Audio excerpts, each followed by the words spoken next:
ازيكم حبايبي، عاملين ايه؟ يا رب تكونوا بخير. النهارده هنعمل وصفه وطريقه للزبادي سهله جدا، هتكون جاهزه في خلال 3 ساعات.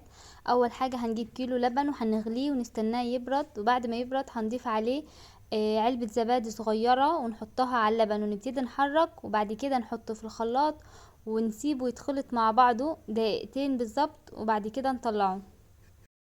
وهنا بعد ما خلطنا اللبن مع الزبادي هنبتدي نضيفه على الكاسات الفخارية او اي كوبايات عنديكي في البيت، او اي كاسات تضيفي عليها الزبادي باللبن. وبعد كده هنجيب مية مغلية وهنبتدي نحطها في الصينية زي ما انتوا شايفين، بحيث المية تغطي نص الكاسة اللي عندنا. في الوقت ده هنكون شغلنا الفرن، بعد كده طفيناها عشان لما نيجي نحط فيها الزبادي تبقى في حرارة مناسبة ليها. هنستنى 3 ساعات وبعد كده نطلعها. وبعد 3 ساعات هنبتدي نطلع الزبادي من الفرن. تعالوا نكشف الغطا ونشوف النتيجة ايه. النتيجة حلوة قوي وتحفة، قوام متماسك والطعم جميل قوي.